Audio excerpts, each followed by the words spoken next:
Hi everyone, in today's video I'm going to show you how to make these really cute tall earrings. They're really fun. They've got a couple of different angles, and because of the way they're angled, it lets you get a peek at whichever material you have on the back side of your earrings. And of course, as they move, throughout the day, you can get that other peek even more. I find that they're often not lined completely up, so it's kind of fun how you can see the different material from the backside even showing through. So today I'm going to show you how easy it is to make these and put these together. So let's get started. Okay, we're going to start with a blank canvas, and as usual I'm going to come over to the left and click on my images icon. That brings me up to all the images that I've got available to me, but I want to filter it by my uploaded images. I've already done that, but I'm just showing those of you who haven't seen my videos before. I click here to upload it, and that brings up every SVG that I've uploaded. Now to get rid of this, I can just kind of click again over here on the right, and that will disappear. Now the earrings that we're making today are part of a kit that actually come with several different designs. Here's a couple of those designs over here. I'm making the one that starts with an angle at the top. You can see both sides of these earrings kind of have an angle to them, and they're a stack of two. It's a 2-stack layer. And so that's the one we're going to be making. So I just click on it, and then I click on Insert Images. Now, if you're curious where to find this SVG file, I do always link that up in my blog page. You can find that link. I'm just going to click over here on my YouTube channel.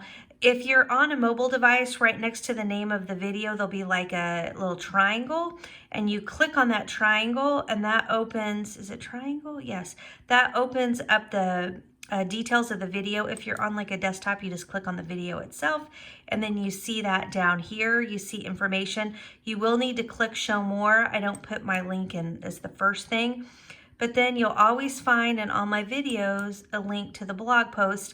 And then when you get to the blog post, I link to the SVG files that I use.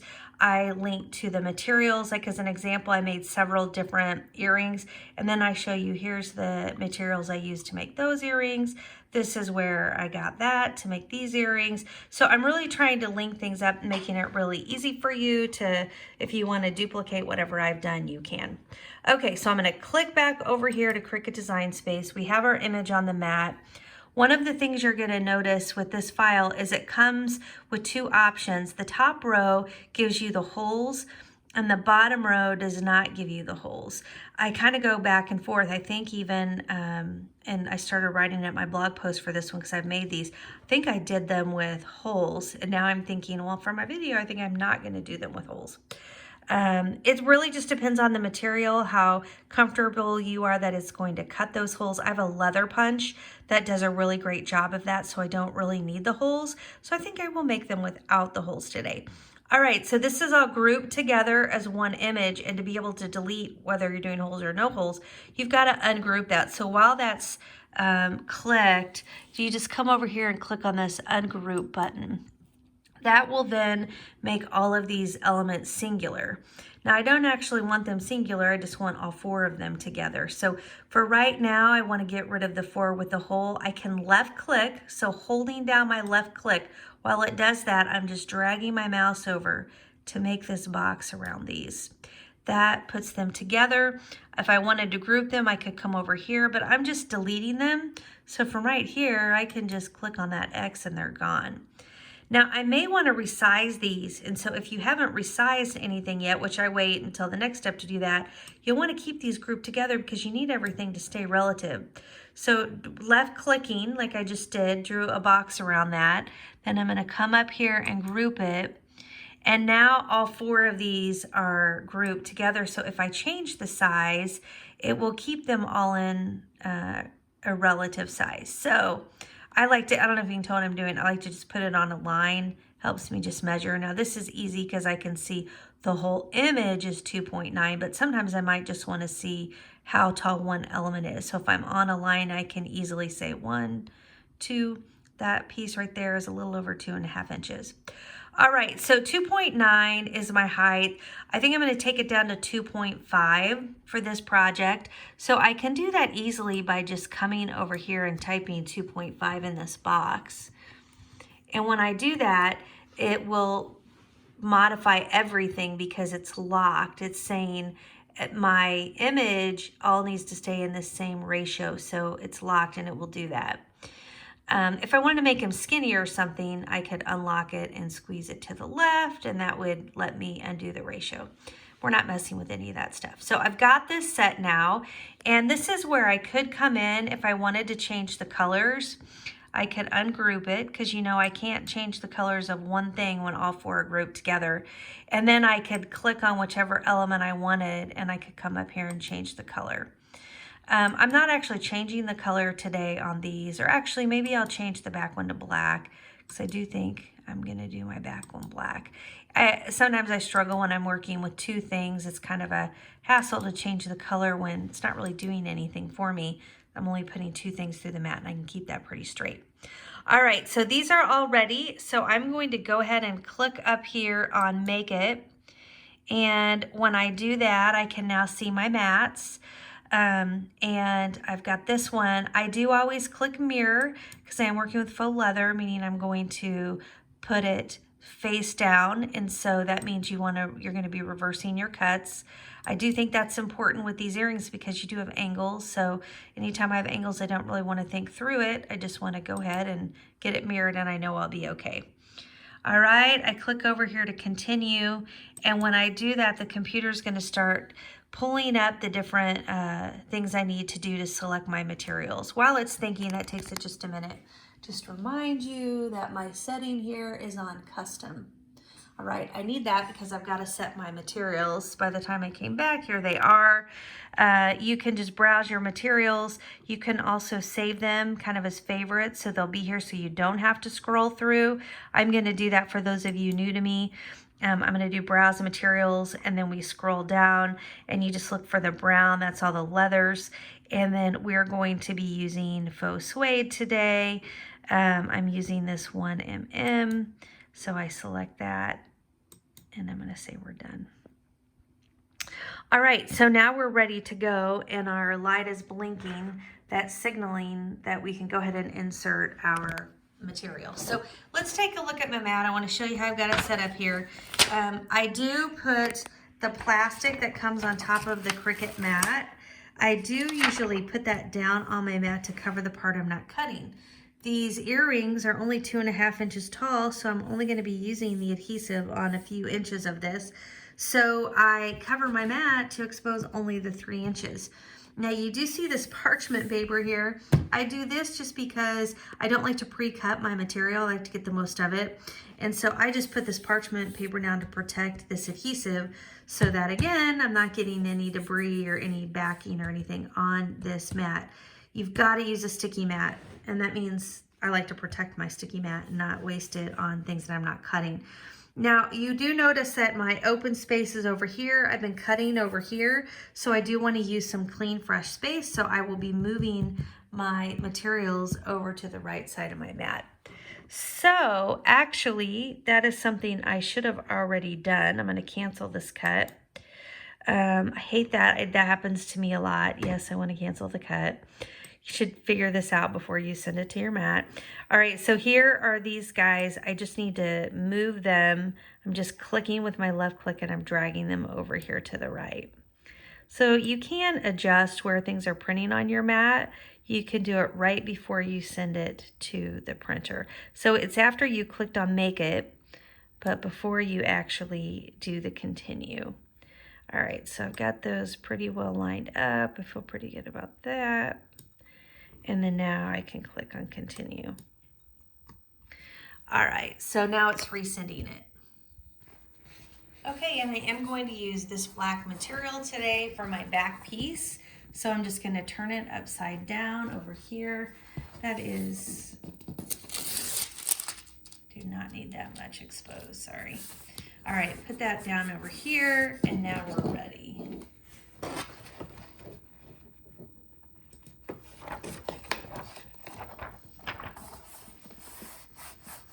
Probably should have rolled that. I couldn't feel it. I don't feel like it's stuck on there very well. Roll that. I use my Pampered Chef roller, but you could use a Cricut rare. That's what I want for Christmas.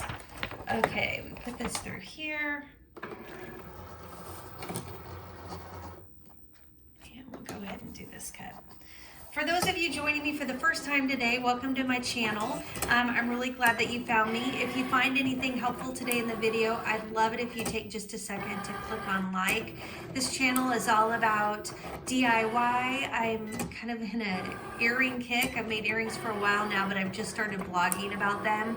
And so I've been just trying to catch up with all the different earrings that I like to make and trying to get blog posts on most of the ones that I do regularly. But I also do a lot of seasonal DIY, a lot of holiday party planning, things like that. So I just kind of blog about whatever DIY I'm doing at the time. So if that's something you like, I'd love it if you'd subscribe to my channel. And for those of you who have come back, thank you so much. I really appreciate those of you that I see commenting on various videos. It's so fun to see people return.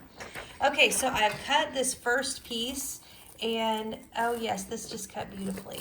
Oh, love it. Okay, this looks great. So we've got our first two pieces cut.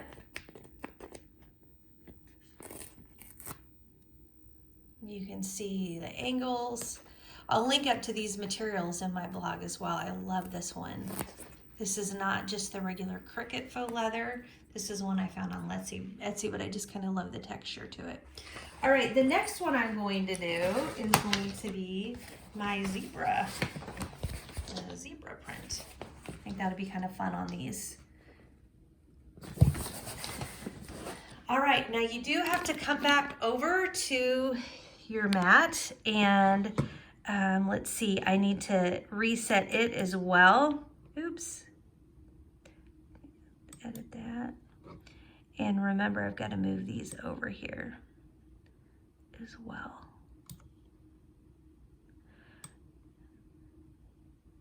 So that edit button over there is what helped me get back into the screen. And I'm done editing that. And then now it's already blinking for me to be able to get that inserted into my Cricut. All right, so get that put in here. I didn't do my roller, so I'm just kind of pushing. So I'm excited. I've always used a lot of Amazon leathers, which I love, and I'm sure you've seen me link to a lot of those. Recently, I've been doing a little bit more of prints. I still like all my solids and pretty much buy all my solid faux leathers on Amazon, but I do now love some prints faux leathers that I found on Etsy, so I've been doing a little bit more with some of those. For those of you new to cutting on Cricut, you can cut both leather and faux leather on your Cricut Explorer. If you have the Maker, most people know you can do all kinds of materials on the Maker. On your Cricut Explorer, when you're working with faux leather, you can use the regular fine blade. You can use your regular green mat. Now, if you're cutting real leather, that's when you have to switch to a deep cut blade, and you've got to switch to the purple mat. So it's kind of nice on the Cricut Explorer. You can do a lot with faux leather just with your regular tools. Okay, I don't know if you can see. It's hard to see the cut. You can kind of see the cut over in this corner. So let's see how we did. Ah, beautiful again. I love it. These have been super easy to make. You know, lately I've been doing more earrings without holes. I've got a great punch that punches my holes for me. And I find on a lot of materials, actually both of these I think would have cut just fine with holes, just based on the material. But lately I've been having more problems with holes with leather, and I'm just like, you know, I just don't really need that. I can just cut the holes myself. So this just kind of shows you how those line up. That's pretty tough because I'm on a black table, but I'm on top of this. So if I'm being really honest, I meant to cut the black piece as the back piece and the zebra piece as the front piece. So I did that a little reverse what I was planning to do. All right, so that's it. What I'm gonna do is cut a few more designs, and then I'll be back and we'll put the earrings together. Okay, I did go ahead and recut these so that my zebra piece is on the front. I just really wanted to be able to see a lot of that print. So now I want to talk about how, now that I've gotten these pieces cut, how I'm going to put them together. So I've got a hook for each of the earrings. And then I have 2 of these jump rings. These are the 6mm size that I'm using, 2 for each earring. And then I've got these 2 tools that I use. Now all of these are linked up, the tools are linked up to my blog page, but this is what I use to put them together. And then I also have my punch, and my punch is what puts the holes into my earrings. I know I mentioned I like to punch my own holes because I really can make very nice, clean, easy punches. So the first thing you've got to do when you're punching is just have your earrings lined up and make sure they're even exactly how you need them. And then this punch is just awesome because you just put it exactly where you need it to be. And then you just squeeze. And you can just see how it makes this perfect hole in between that goes through both pieces. So now we just need to get the other one punched. So again, just lining those up. And got to make sure you're really looking at where you punch it and the distance to the top. You need to make sure it's close enough to the top that the jump ring can fit around it. If you put it too far down, the jump ring will not usually clear it. So you got to just keep it close to the top, but you don't want it so close to the top that it will break through. So squeeze, and there we go. That's the second one. All right, so now that I've got them punched, it's time to go ahead and start working with the jump rings. So to do that, just grab one of your jump rings and your pliers. And on the jump ring, you just need to find the top of it. Sometimes it's hard to do, but you just find where it's able to open. So you kind of look for the crack. And then hold tightly with your pliers in one hand, and then get your jump ring in the other hand. And you want to put your jump ring into one of these cracks in your slits in the jump ring tool, and then you press back. So you're not pressing side to side, that's really important. Press back, then take your hook, put it onto the ring, and then take your jump ring tool, and now you just want to close that earring all the way back up so that you can't really ever tell that that jump ring had even been opened. Now when you're opening your jump rings from front to back, it's going to keep your jump rings from bending. If you were to open them side to side, when it was time to put the jump ring back together, you'd have a really hard time getting that jump ring back together without bending the jump ring. And so that's why it's just really important that you're doing the push back versus side to side. Okay, so we've got a jump ring onto each hook. That was step one. And then now we're going to take our other jump rings. So again, you're going to hold your pliers the same way, finding your hole to the top, using the slit in your jump ring tool to open it. This time we're going to go ahead and we're going to put our earring pieces into our jump ring. So we start with the bottom layer. We just get that one on. Then we take the next layer and we put it on top. Okay, so now we've got both of our earrings in our jump ring, and we just need to add the hook. So I like to hold the hook up and face it to the back because you want to make sure you get it put on the right way. And then that's when I put it on the jump ring and I let it fall down like that. And then you can just close that, oops. You can just close that jump ring back up with your jump ring tool. And you've got your earring. So we'll quickly wrap up this other one. Now these are really cool. I love how the angles on the bottom of this particular design, how the angles cut different ways. That's what lets you peek through to that bottom layer to see a little bit of it, because most of it's covered by that top piece. So usually when I do these, I like to do my pattern on the top and the solid color on the back. That way the solid color is peeking through. If you do the print on the bottom, then you just don't see a whole lot of it, which if you have like a really wild print, that might be your strategy, if that makes you feel better, like that it won't be too obnoxious. All right.